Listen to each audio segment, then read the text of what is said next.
So welcome to Halal on the Tray, Fine's webinar in our Community Powers the Food System webinar series. My name's Tanya Taranovsky. I'm the Director of Strategic Initiatives and Partnerships here at Fine. And joining me today are my colleagues, Britt. Britt is here as tech support and chat manager. So if you have any, challenges with the audio or tech or anything like that, if you need some help, you can reach out to her through the chat or connect with her. So thank you, Britt, for doing that. And really glad to welcome you all here today. Before you leave, we are going to ask that you fill out just a brief survey question, so to give us a little bit of input on the webinar. And I also just want to note that we are recording today's webinar, so if you do have to leave early, you missed some part, you want to share it with colleagues, the recording will be available later. For those of you who are familiar with Fine, you know that we're a network support organization that formed over a decade ago to support cross-sector farm-to-institution efforts in service of a better regional food system. I'm going to start today's webinar just doing a little bit more of an introduction of Fine, but then I'm going to hand things over to our speakers as quickly as possible. We're really thrilled to have them with us today to talk about their experiences developing halal school meals and ensuring equitable access to school meals for all students in in Maine. So after that, we'll have a Q&A. So make sure that you enter questions that you may have into the chat, share anything that you're working on. We'd love to hear from you. And on that note, also, if you want to take a moment to introduce yourselves in the chat with your name, your affiliation, whether that's your work or community, and what brings you to today's webinar, we'd love to hear from you as well. And as I mentioned, we're going to ask you to do a quick survey at the end. Really helps us to understand whether how we're making an impact through these types of webinars and to help us think about ways to improve in the future. So, and connect with what you're doing. So if you can take a moment for that, that would be great. So Fine is an organization that serves a dynamic network of communities, organizations, and institutions working together to create a just, equitable, and regenerative food system in New England and beyond. This is our current mission statement, and it's actually one that we've been refining recently through our strategic planning process, which has been involving a lot of people working in partnership with folks across our network throughout New England. And the process has been led by a really great consultancy called the Solution Consulting Company. And in fact, Ava, who is the lead in that consultancy, is on this webinar today. So thank you, Ava, for all of your wonderful work with us. Highly recommend them if you're looking for someone like that to work with. We are also really excited to start to share how we've been redefining and clarifying our work. And as soon as we have that complete, we're really close to releasing the strategic plan and information around it and around our process. So we'll be sharing more updates. Stay tuned. You can get those kinds of updates through the Fine Print, which is our bi-monthly newsletter. Love to have you sign up and continue to receive information about not just Fine and our work, but also about events like this and what's happening throughout the network. And we encourage you to share with us also about what's happening in your work. One of the important things that we do as a network support organization is to provide opportunities for people to come together, to learn and to share and to collaborate. And one way that we do that is through events like this, but also through our biennial Farm to Institution Summit. The last one took place in April 2023 in Rhode Island, and we're already planning the next one for 2025, date and location to be released very soon. Sorry to keep teasing, we'll hope to have all of that settled soon. And this webinar series was developed to continue the energy and momentum of that 2023 summit. When we bring people together in person, just amazing things happen. And we want to carry that energy and momentum into the next summit. Our theme was Community Powers the Food System, and we've kept that theme for this webinar series. Each webinar we've hosted so far has reflected work that's happening throughout the network and in communities across New England. And this work was typically shared, launched, or even inspired by sessions and connections at the summit. We have 2 more webinars coming up this spring. The first is actually hosted by the Henry P. Kendall Foundation. And this is an opportunity to learn about a really great funding source for farm to institution work.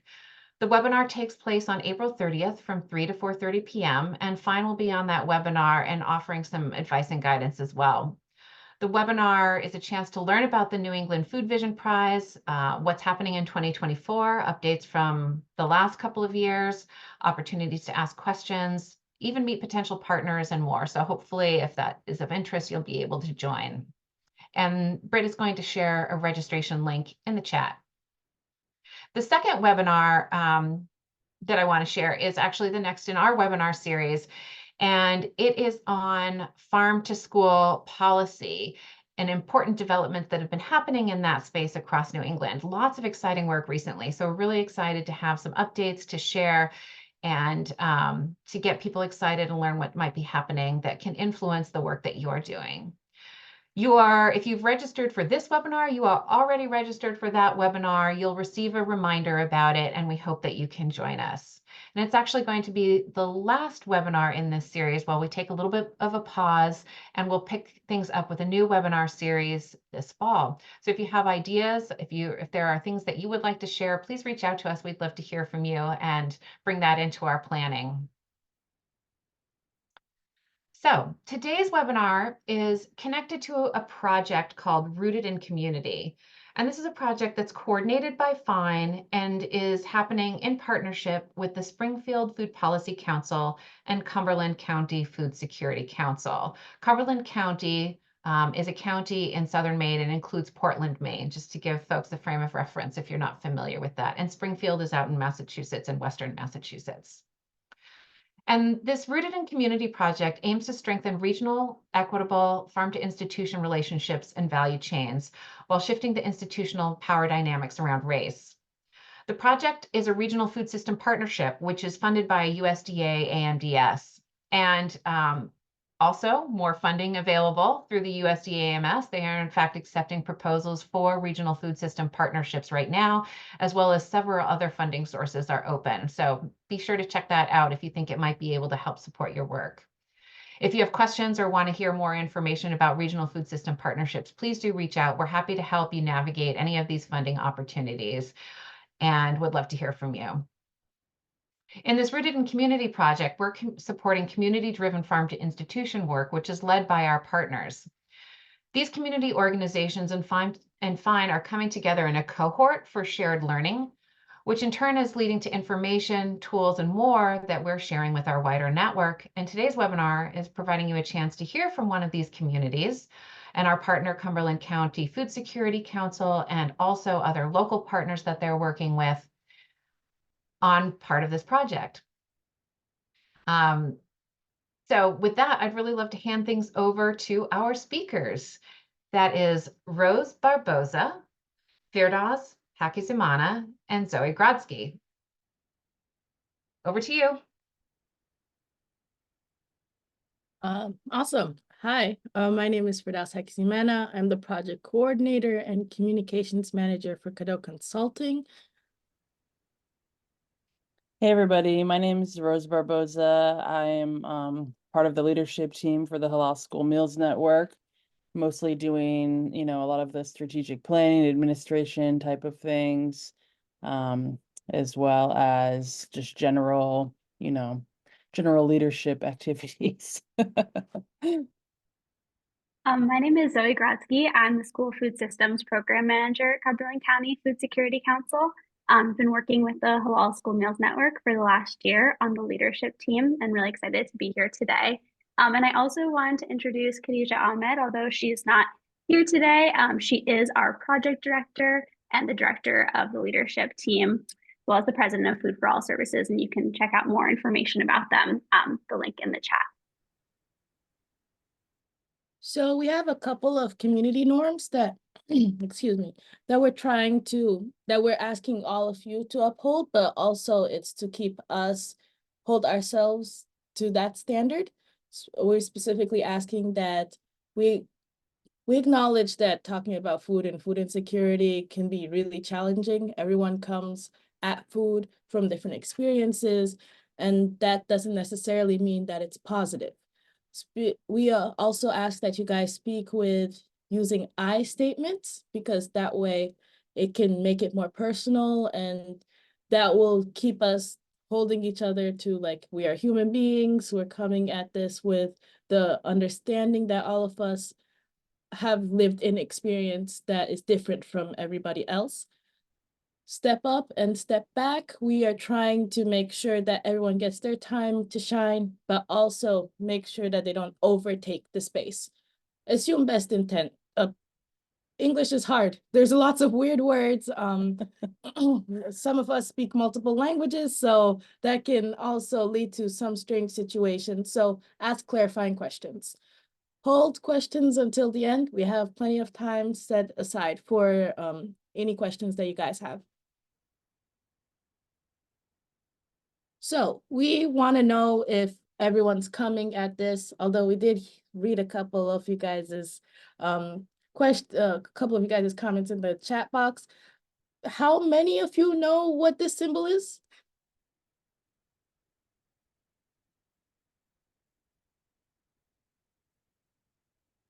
I've launched the poll and our answers are coming in fast and furious. Thank you all for taking a moment for that. All right, it looks like about 67% do recognize it and about 23% do not, and another 10% weren't quite sure. Alrighty, we have a second question as well. What on this list is definitely halal? A, alcohol, B, cheese, C, bread, or D, salmon? And hold on, and I'm going to launch that poll for you too. All right, you should all have that in front of you.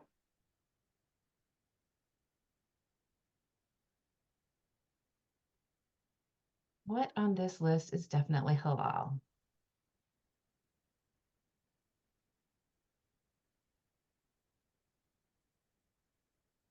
Okay, we're going to go ahead and end this poll. And it looks like people recognize that alcohol was not was definitely not halal. And 2% thought it might be cheese. 60% said bread, and 38% said salmon. Do you want to give us the right answer? So the answer is actually salmon. Fish is always 100% halal so long as it is not cooked with non-halal ingredients. I will clarify the misconception with bread in the next slide.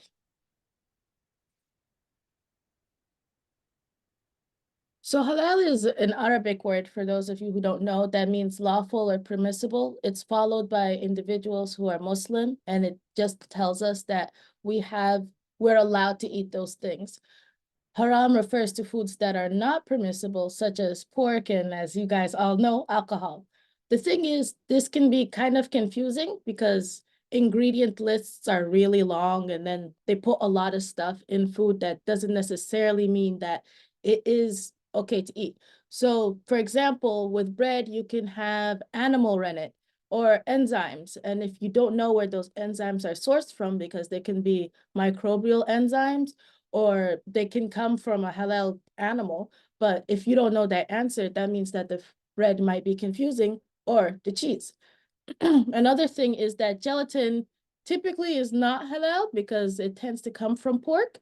If you didn't know, now you do. You probably should check in on what you guys are consuming because it tends to be really complicated. So the rule of thumb is to always make sure you read the ingredients lists. There are the halal signs, the symbol that we had shown you specifically. If you see it or like some variation, that just means that, for example, different countries have their own version of a halal sign, but it still has the Arabic word and usually it in Roman scripture directly underneath. It just means that the shape's going to be different because it's a different organization that's certified that it's halal. But this usually means that a third party has gone through the list and read all the ingredients and has concluded that, yeah, this is halal. And halal doesn't necessarily mean that you guys who aren't Muslim can't eat it, but it just means that people who are Muslim can 100% eat it. And that's really what we're trying to set up here with the Halal School Meals Network. Great, thanks, Firdaws. So that brings us to our project here now, the Halal School Meals Network. The goal of our project is to ensure that Muslim students who observe halal have equitable access to Maine's universal school meals. And so we're currently working in 3 districts. That's Portland, South Portland, and Westbrook. We've been working on this project for the last year with these districts. And it really emerged because we saw a really clear need for halal food from the student body. Over in Westbrook, the food service director, Mary Emerson, who's here today, noticed that students weren't eating in the cafeteria because they didn't have access to halal food. In Portland, we had our high school interns do a survey of 800 students and their parents. And it really emerged that there was a need both for more culturally appropriate, culturally important menu options that reflected the student body, as well as halal food. And we actually worked with Khadija to develop some culturally important menu items, and there was really positive student feedback. But we also heard, so long as the ingredients that go into these menu items aren't halal, we actually aren't expanding access to school meals. And so that led to the launch of the Halal School Meals Network. And so we are launching this program by implementing a certified halal program, promoting community education, outreach, and trust, and conducting halal food service training and oversight. So similar to an allergen or gluten-free program, implementing a halal program requires total compliance and oversight with very clear regulatory guidelines and training that encompasses every aspect of the supply chain. And we're really excited to announce that the launch of this program that we've been building towards for a long time is actually happening next week at one pilot school in each district. So we're going to be launching at Rowe Elementary School in Portland, South Portland High School, and Westbrook High School. And this has just been an extremely collaborative project. We've worked very closely and relied on the leadership of the food service directors in each of those districts. We've worked with food corps members, high school interns, community advocates, parents and families, and the cafeteria staff. So it's just really been extremely collaborative in nature, and we're thrilled that we get to launch starting next week. We can go to the next slide. So part of what makes this program really unique that we're really excited about is that we're going to be among the first K through 12 public school districts in the country to actually get halal certified meals. So we're working with the Islamic Food and Nutrition Council of America, IFANCA, to have third-party oversight on the meals that we're serving. And so this means that not only are we saying like, yep, we think these meals are halal, but actually it has a stamp of approval from an accredited third-party body. So we can really say to parents, we can guarantee that these meals are halal. And it also really takes the burden off of food service staff to do that work to make sure that the meals are halal, because IFANCA supports the certification really along the entire supply chain. So from our suppliers and producers all the way to the food service line where students are getting their meals. So they're able to do ingredient reviews for us, conduct audits inspecting kitchens, develop flows and recommendations for those kitchens, train our leadership team members to go in and train the food service staff, work with us on developing educational materials and just ongoing support, and come up with creative systems to be able to make this program work for students and their families. And we went this route because we got a lot of feedback from parents saying that this would be important to really guarantee that, you know, we can say that the meals are halal, but how do they know that they can really trust it? And when we have the certification from IFANCA, it is just that 100% guarantee that the meals have been certified. And working with IFANCA has also enabled us to certify places that might not have been previously certified. We wanted to get chicken supplied from somewhere, and they were actually able to go in and certify that producer. So it's been really amazing to have them work along the entire supply chain to help us certify these meals. We can go to the next slide. And so another really important piece of this is making sure that this is a community engaged and a community led program. And so a lot of the decisions that we've made in this project were actually influenced by a focus group that we did last June with 12 Muslim families and 4 local imams, where we received a lot of feedback around what they wanted this project to look like. A lot of concern around not knowing whether the food is halal or not. Things maybe aren't labeled clearly, or there isn't trust that we say the food is halal, it definitely is. Wanting that the school staff, the cafeteria staff, and lunch aides and teachers to really be educated so that they understand when they're talking with students about what is halal and what's not, that they completely understand, and that things are really clearly labeled. And so that was part of the reason that we went with IFANCA to do the certification to really guarantee that our program was halal.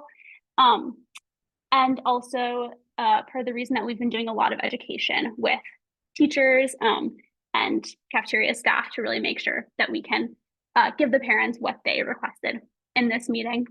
And we've also been working with local leaders. So we met with the Portland Imams again in January to give an update about the project, have a meet and greet with IFANCA staff, learn more about the program, and we continue to plan to continue working with them to really get input and also to help engage the community and build trust for the program. We've also been reaching out to parents to do education about the program through local family forums. We've been tabling at parent-teacher conferences, just having conversations about the program and what it's going to look like. And this is really both for Muslim parents, just so they know what to look for, building trust in the program, and also for non-Muslim parents to know, like, hey, this is what your student is going to see, and everyone can keep eating these same meals. It just means we're expanding access and building food security for more students.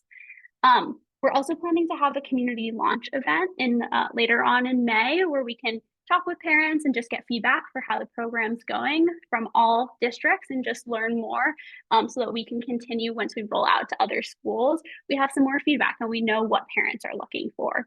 And then in all of our outreach to parents, we've also been collecting names for a community advisory council that we're hoping to launch, so that as the years go on and we continue developing this program, we have regular meetings with parents where they can give feedback for what they're seeing in the cafeteria and how they want to continue developing the program. You can go to the next slide. And then we've also really tried to make sure that this is a student-centered program. This is who we're doing this for, students in the schools, and we really want to get their input on what's going on. And so, as I said, this started with a survey that our high schoolers did of 800 students and families. And so this year we've been working with another group of high school students in Portland to collect more survey data from their peers around what kind of halal meals they want to see, what other needs they have in the cafeteria, other cultural foods that they want to see on their lunch menu, really trying to boost that engagement and have their student voice be heard in this program. And then we've also been working with students in each district to go into the cafeterias and set up a table and talk with their peers and really educate each other about what this program is going to look like. What can they look for? Which meals are going to be halal? Really doing that peer-to-peer education. And then we've also been working with a couple of students who are going to be on the halal quality management team. And this will be a team that meets monthly, made up of students, cafeteria staff, other folks who are involved in the program, just to give feedback and continue to have their student voice heard, and they can represent their peers who are eating the meals and make sure that they are included in how the program continues to develop. And I'm going to pass it over to Rose to talk a little bit more specifically about our process.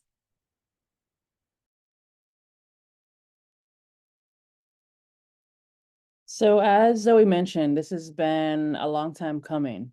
The beginning was really identifying the needs. So we're coming into this with the understanding of having surveyed students and holding family forums and researching, what is going on in other school districts to say that, yes, we for sure know that the need is there to bring halal meals into the schools. We found that through surveying, there were many Muslim students who were just not eating lunch at all. And as we're in schools, we're in public schools, and we're testing and doing all of these, different school related activities. And as Maine, has free universal school meals, we wanted to say, okay, how can we make sure that every student has access to these universal school meals? So that led us to doing some recipe development with Khadija Ahmed, as you see in the picture here. So she came into different schools and worked closely with the food staff to test out different lunch recipes. So these were a mixture, of recipes that were already, in the schools, but also bringing in, different African recipes, you know, that match the student body, you know, as Maine is growing in diversity and, you know, country of origin, etc. You can move on to the next slide, please. So as Zoe mentioned, we are working with IFANCA, which is the Islamic Food and Nutrition Council of America. So not only are we certifying the meals themselves, but IFANCA is going all the way back to the slaughterhouse, making sure that every single step of the way that, you know, from the slaughtering all the way to when the food hits the tray in the cafeteria, that whole process is being certified.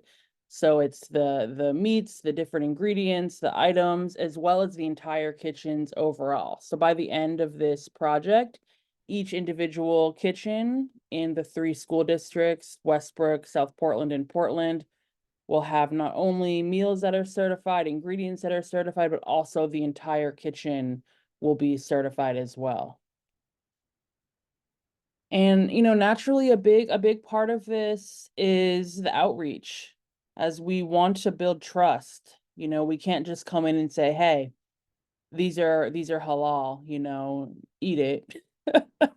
You know, we need to come in, we need to show up, we need to build relationships, we need to be there during lunch times and parent-teacher conferences and really, you know, let people see that we're here, we're committed, you know, and vice versa, you know, to have that conversation and open up that dialogue. Can move on to the next slide, please. So the 5th step in this process is the actual launching of the meals. So we went and we picked these three districts based on a number of factors. The first being Amanda C. Rowe, Westbrook High School, and South Portland High School.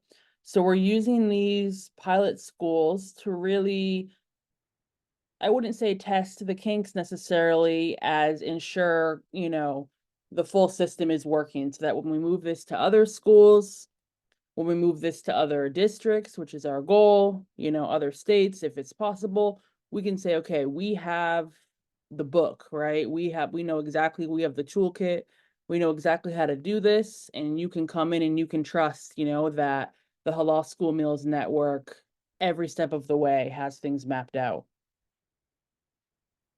The next step is feedback. Because this is such a participatory process, because the community is so deeply involved and will be, you know, in fact, impacted by this work, we are really making sure that we're constantly gathering feedback, right? Through forums, opportunities for feedback, whether that's surveys or sometimes just having a conversation, you know, whether it's in the halls or in the kitchen or with the students. We are working with, you know, we're working to bring in students from the different Muslim associations, you know, the Black student unions, etc.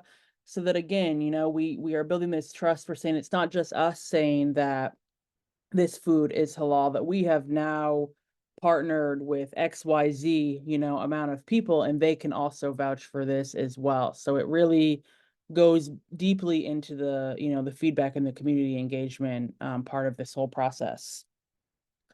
So our goal, which we know is an ambitious goal, but we definitely believe that we can do it, is to have all schools, I believe it's 29 or 29 kitchens, I believe, or 29 schools, 29 schools and 18 kitchens certified and trained in up and running in the next 3 years.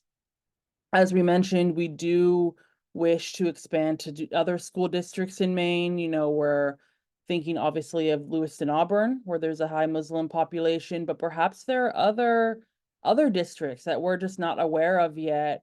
And as Firdaws mentioned, you know, halal food can be eaten by anyone, right? It doesn't, you know, like you said, it's, we know that if it's halal certified, 100% it's okay for Muslim students to eat, but we're trying to break down those barriers and say that, you know, if I'm Muslim and my friend next to me is not, we can still share a meal together, right? It doesn't have to be weird or awkward, or I'm bringing food from home and it's putting an extra burden on my parents or what have you. You know, the whole idea is to really make this something that everyone can enjoy, you know, together, and then branch out from there. You can move on to the next slide. Now, throughout this process, as you can imagine, there's been a lot of ups and downs, a lot of trials and tribulations, to say the least. One of the big ones is a lack of understanding and misconceptions about halal. Our team leader, as we mentioned, Khadija Ahmed, she makes this joke, you know, where she's like, people think that if I eat halal, I'm gonna be Muslim, you know, or like a hijab will pop on my head, or like this and that. And it's like, no, this is for everybody, you know. It's, if we treat it like an allergen, we talk about inclusivity, then this inequity, you know, in the schools, we don't have to go, you know, we don't have to like go that deep into it to think that this is now going to change things for everyone else who is not Muslim. That's really not what this is about at all. And again, the assumption that halal food can only be eaten by Muslims, or is only for Muslims. And, you know, as we've mentioned numerous times, the reality is that's just simply not true. In Maine, there is a lack of infrastructure, as many of us know, living within the state, as many of us, you know, are in government jobs or in the nonprofit world. We know that there's a lot of work to be done to ensure that Maine can have sustainable practices amongst different industries. The large one, you know, is halal practices across Maine. So as Zoe mentioned, we do have Commonwealth Poultry, which just got certified by IFANCA as halal, you know, and we have 5 Pillars up north and Uma Farms, who are working to bring halal slaughter as well. Other than that, you know, a lot of the halal meat itself is coming from other states.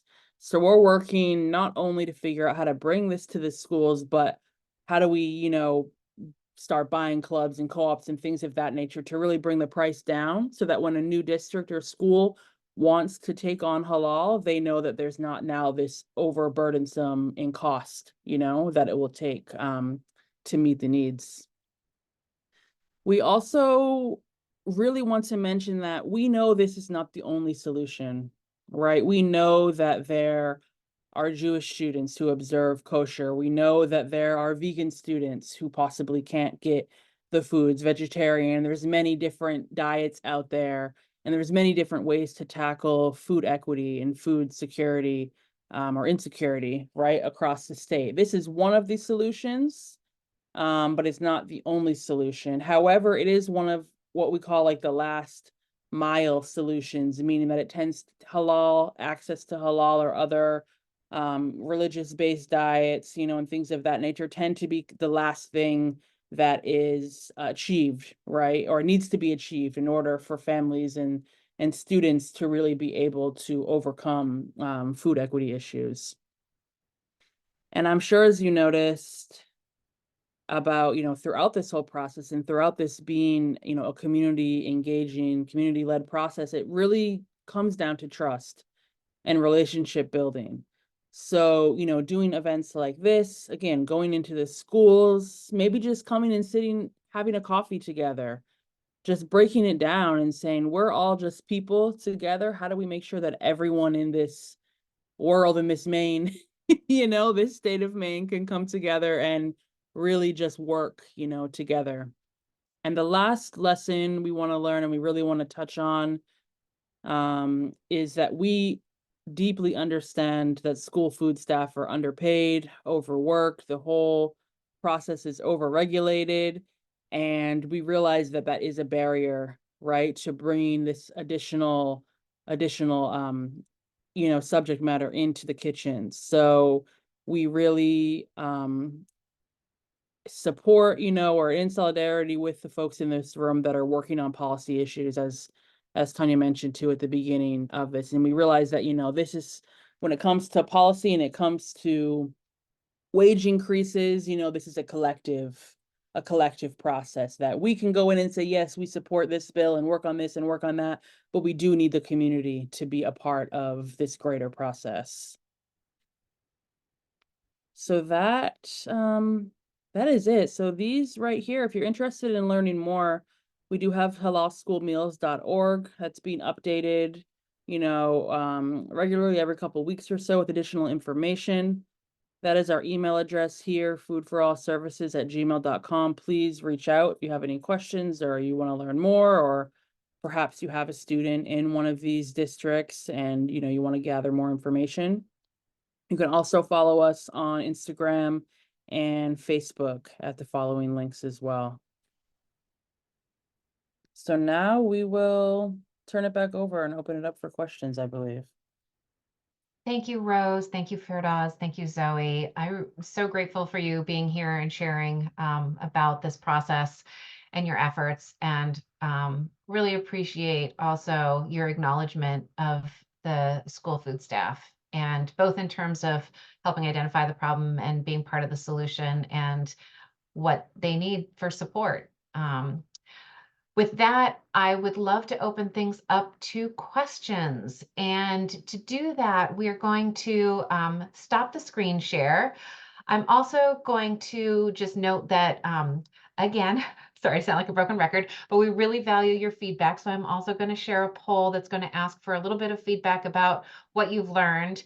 We'd love to hear from you before you leave, but we hope you stay with us and ask any questions you have for our speakers.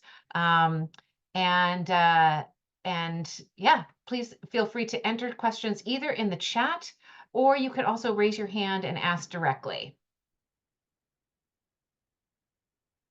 All right, I see at least, I'm going to see one hand. You can also use the hand in the Zoom bar because that helps like lift you up in my view. But Wanda, I believe you had a question. Do you want to come off mute and go ahead and ask your question? Sure, thank you. Thank you so much for the presentation. Sorry for my voice, but allergies in Ohio are pretty bad right now. So my question is, I know right now you targeted a lot on the public school system. So just to give you a little bit of a background, I work in a boarding school in Ohio, but we do have kids from all over the place, okay, and from many religious backgrounds. And I do see, for example, a lot of issues within our dining hall, which they really don't target to different religions and different practices and things like that.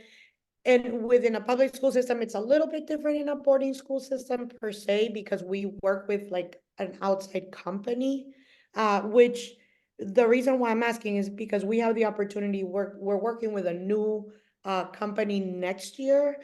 Any recommendations from both of you, since you've been doing a lot of this work, into how to be able to partner with them in regards to this, looking at this problem? Because right now, we have a lot of kids, for example, from Taiwan, from China, and things like that, that they really can't. We have the Muslims, okay, we have like people from like Jewish backgrounds, and so they have we're having a little bit of issue in regards to that. And so I'm wondering, given the new company coming in that is going to be serving food, how do you, or any advice that you have, because I'm going to be in charge of there's a food innovation program that we're starting, and so I'm starting to get a little bit involved in that. I'm the Dean of Academic Affairs at Reserve, and I also lead the outreach program, but I'm looking at more into like the food aspects and how to create these programs. And listening to you really, I don't know, it just sparked that question of how you think we can partner up or ask the correct questions for this company. One of the things that we've come to realize is something that we're sort of lacking, is that there isn't a lot of diversity in terms of who's working as a food service staff member. One of our goals after the Halal, like while we're doing the Halal School Meals Network, is also introducing people who fit the demographic that resonates with the student body. Because if, for example, you're having kids who aren't eating food because they're struggling with American food, because sometimes it's kind of gross, I'm not gonna lie. I'm American, but I was raised by Africans, so I never ate school lunch. I was just like, this is not for me.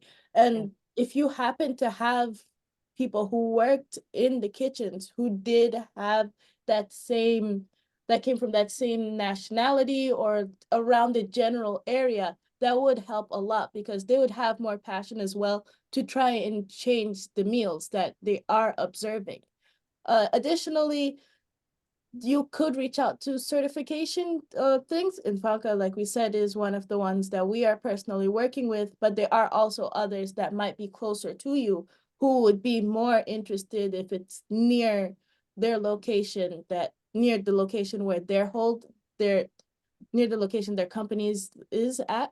So that could also that would also help a lot because then you can make sure that the kitchens are certified, or if you have a limited amount of students, it might also be interesting to consider trying to find like a partnership with a local restaurant that does serve meals that would be halal or kosher, because then they would also have a vested interest on these kids, and it would create a community connection.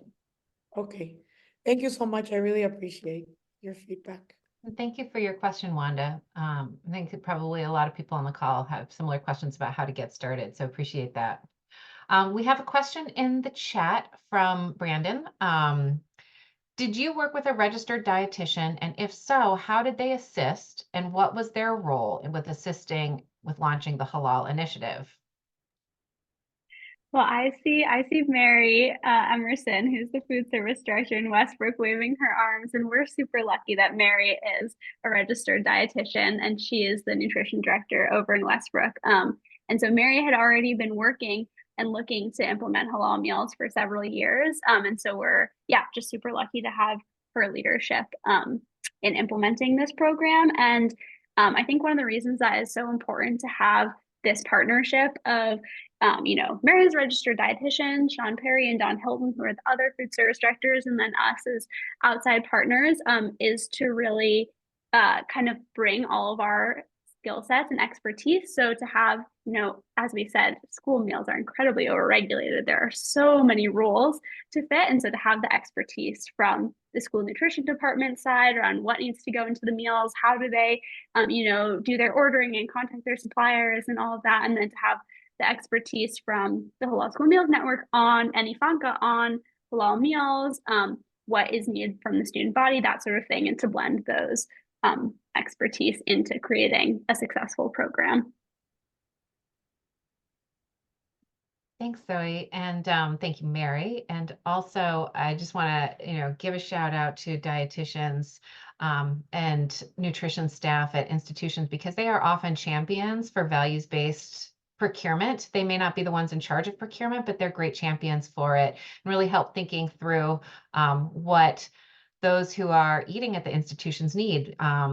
So Mary, is there anything else you want to add to that in terms of your role, or any recommendations you have for other dietitians in the audience who might have interest in doing something similar? Well, it was kind of a new area that I delved into. I thought I knew a lot about food, but I learned a lot more coming into it and finding out what is actually halal and what isn't. So I think it's good to have that background in food. And it's really, I think it's helped in the project. I learned a lot more. I came in thinking that I could do this in 6 months, and it took a lot longer. But don't let that be daunting to people, right? Because it is work and it takes time, but the payoff is really worthwhile. Absolutely. Absolutely. And we're doing it right. And that's the biggest thing. And so we're starting with one school, and we're going to be moving beyond that in the future, but we want to go slow. And I would recommend anyone else to also try to go slow, because you can't break the trust of your parents and the students. And we want to make sure we hold that as first and foremost. Yeah, really appreciate that. Thank you. Yeah. Eliza has a couple of questions in here too. She says, in my work, I hear that approved recipes are a barrier. Might you be able to share the recipes developed for your school system? And she also says, specific to WIC recipients, if you have any recipes relevant for that population, that would also be a tremendous help. I can answer that question. So yeah, approved recipes are definitely a barrier. At this point in our process, it would be hard for us to share the recipes, only because We know that different school systems, you know, bring in different ingredients and procure and source from different places. So it really takes a more, you know, a deep look into what is already being served and then go from there. So it's not as cut and dry, you know, as we would hope it to be. And a recipe's approved for WIC recipients. I don't know that we have, I mean, I know all of us are familiar with WIC, but I wouldn't be able to answer that question, unfortunately, or provide a yes to that question. Yeah, I could just add on also in terms of what Rose said, like, yeah, it is the ingredients, like where they're being procured from. So it's hard to say, like specific recipes, but what a lot of the schools are doing is having sort of like daily halal options. So Marion Westbrook at the high school is going to have like the egg salad, the tuna salad, the hamburger, fish sandwich, always as halal as a daily option. And then we've worked with some other local chefs to have some rotating options that come through. But yeah, it just comes down to your ingredients. Thank you, Zoe. And Eliza, and you know, another good place to look for recipes, and I don't know if there are specific halal ones, but maybe this is some place where some sharing can happen, is through state farm to school efforts. So I know, like here in Massachusetts, where I live, Massachusetts Farm to School shares recipes and that have been successful in schools. So that's a good place to start. And if you don't see that on a website, just reach out to a local food to school coordinator, organization, or collaborative and see what they have to offer. There's also the Northeast Farm to School Collaborative, which connects all of the different state farm to school collaboratives, and in fact is part of our next webinar around policy. Oh, and Zoe just shared a link too, also with a few in there for you to start with. So thank you for that question. Teresa also asked a question in the chat. Is there a simpler way to incorporate halal foods for teachers or others that won't be able to go through the process you went through? I mean, I think that this is an important question. She asks, is it as simple as looking for the halal symbol or something else? So clearly you've articulated the value in and the importance of the kind of process that you're going through.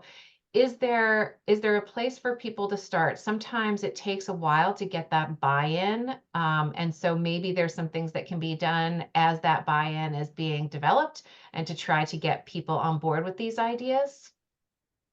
So, unfortunately, it isn't as simple as looking for the halal symbol, because some stuff don't, like, you know, apples and oranges and stuff like that, fruits and vegetables and fish, they don't need a halal symbol because they're always halal.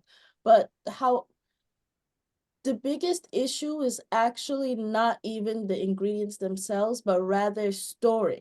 Because, for example, if you go in like a lot of our walkthroughs through the schools that Khadija Ahmed has been doing, is that she's checking on how the refrigerators, how everything is put together, because you might have two different types of beef. One is halal, one is not halal. If something happens and like blood drops from one of the from the non-halal into the halal one, or some other type of meat, then that meat is no longer halal. So that's why we had to go with a third-party certifier. In a little bit, we're also going to be looking at like how Dearborn High School, Dearborn School District has been operating, since Dearborn does have a majority Muslim population, and we did not see anything saying that it was certified. However, they do have a system in place 100%. That being said, if you want to go about this the right way, where the parents are going to be able to trust you and the students are going to be able to trust you, because I can tell you, if you show my 6-year-old brother something and tell him it's halal, he's not going to believe you. He's going to be like, who told you that? My mom didn't say this was halal. So you're going to have parents and the children on board and educated.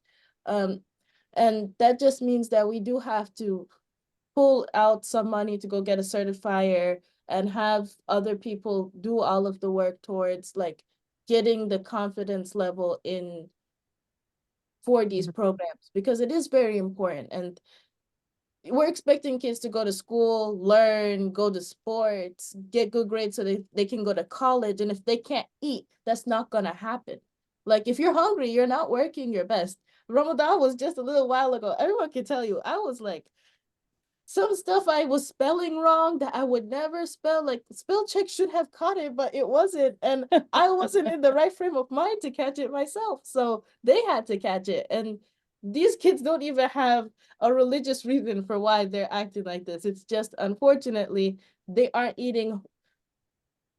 Something else that we probably should mention is that we don't know how likely children are getting breakfast or dinner. So lunch is definitely one of those meals that we can be like, okay, these kids are eating this. At least they had one meal today. And that's not great, but at least it's something. So we have to do our best as adults, as older people, as people who have siblings or people who don't have any connection with children, but just recognize that as a community, it takes a village to raise a child, and children need food to eat. I think I would, and so appreciate that. Thank you for that answer, Firdaws. And I would say that to Teresa, who asked, I think it was Teresa who asked the question, again, don't be too daunted by the whole thing. It's okay to start with the first steps and start small. And I think one of the key lessons that's been shared by our crew here, our speakers, is that what a great first step is to really connect with the community that you're trying to serve, to understand what their needs are and let them help guide you in this process. What is it that they're looking for? What would serve their needs?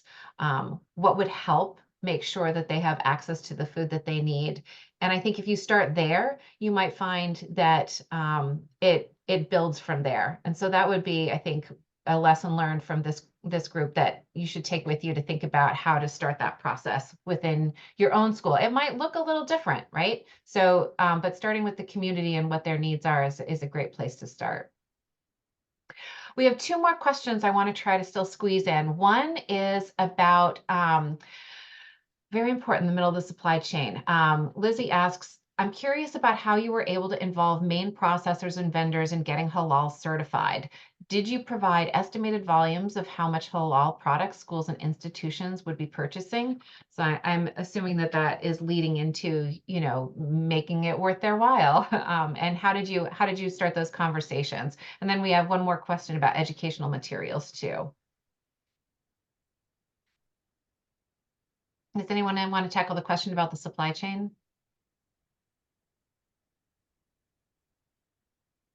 Mary, I see you unmuted. Did you have something you wanted to add in about that? Well, we're in Maine. We're the last stop for food trucks. It's been challenging. I've been purchasing halal meat from Connecticut. I think you need to work with other people in your area to find out the halal sources and if they are, what type of certification they have. That's important. And of course, you know, being in schools, we have to use USDA certified meats. And in Maine, last I knew, there was only like 5 USDA butchers in Maine, in the whole state. So it's a challenge. And that's why I've tried to kind of emphasize for our program more non-meat options. I can't, as a school nutrition director and the reimbursement, I just can't have only halal meat in my program. It's just not going to work that way, especially since 80% of my population is not, you know, is not Muslim. So, so for me, it's been trying to source it from other places and with delivery, and I had to buy a whole pallet, and I was able to find a friend that did half the pallet. So, you got to be creative, I guess, and just try to see what you have for storage space and things like that. Network. I think also in terms of Commonwealth Poultry, who you were sourcing from, and then Ifanka certified as well, I think they were already interested in having the halal certification. So it was just kind of worked out well that I don't think there needs to be much incentive, but also something great for us in working with Ifanka is that we didn't have to necessarily be involved in that communication and know all the like granular level details, and Ifanka was able to help handle that aspect of the supply chain. So that has been a huge benefit of working with a third-party certifier. Right. So if this is something that others are working on, knowing that Ifanka can be a resource for that is helpful. And I think, I mean, so often in farm to institution, the conversations with your distributors, your vendors are really critical. And I think continuing to ask the questions and put forth what your needs are and explain that is a really, keeping dialogue open is important. And I think also, sometimes looking for vendors that can supply those values-based needs. And there are different ones in different states and different areas that might be more responsive. And sometimes it's worth that effort to look at adding new vendors in or exploring options or seeing if they might be within that supply chain already. It's sometimes a little opaque. So just keep asking the questions. Mhm. Well, the last question was about educational materials and whether you are developing educational materials around this, around halal foods, including things like types, description, et cetera, that might be useful to other schools.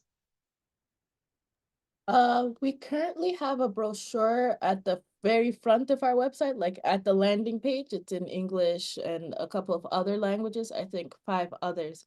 But we're working on it. Our Instagram, we like explain stuff in the captions and on our Facebook posts and as well as our LinkedIn. So it's just as time goes on and we realize that people don't know what this is. So then we have to explain it and then we have to go find the perfect picture because I'm finicky about that stuff, I gotta tell you. But it's always it's realizing that like for me, I lived this whole my whole life. So this was just information that I grew up with. And like maybe as time goes on and as we get a bigger network and everyone's asking questions or you guys send us questions, we'll have more of a like level of what you guys need per se to like try and start implementing this, because it is of course going to be a very personal project. We can't answer all the questions because maybe we didn't have this issue that you guys are going to end up facing, or maybe one thing that is also really important about having a third-party certifier, such as Infanka, is that they already have a list of items that are certified halal. Like we didn't know that one of the suppliers of the chicken that a lot of restaurants had been using, the chicken, it turns out the whole time was halal. Now that then brings up the question of what they're doing with the chicken, how they're cooking the chicken. That's why they need to go get certified. But that just means that we didn't realize it was right there the whole time, that this chicken was halal. And we've been using that chicken, we just didn't know it was halal. Certain things, of course, like we had to go get beef sourced out. That one wasn't, but that just means that everyone's gonna find like those couple of things. And vegetarian meals, so long as you get them clearly certified, then that would be great. Infanka does have also a directory almost of a lot of things, and you can even specify what you're looking for because they do a lot of different things such as medicine and different types of health supplements as well as beauty products and food. So if you're interested, look them up. We're here to help you guys, but also it's gonna have to be some people are gonna have to go Google. My mom always says that people just forget that they have all the information in the world on their phones. So it's all just about figuring out. We'll answer all the questions you send, but sometimes you guys just gonna have to go branch out a little bit. Wonderful. Well, we are at the top of our hour. Please take a sec to answer our poll question before you leave. Thank you to those who already have. Huge thank you to our speakers, our partners in this work. So grateful to have you all here, and thank you all for joining us. Really loved having you. Great questions. I hope you're able to implement similar kinds of community-led efforts in your own work, whether that's around halal foods or other food access questions or issues that you might be addressing. And when you are working on your own projects, come back and tell us about it. We want to hear about it, and we hope to share as well. Thanks again, everybody. Thank you, Rose. Thank you, Zoe. Thank you, Firdaws. Wonderful to have you telling Thank your stories. you. Thanks so much. See you guys later. Bye, everybody.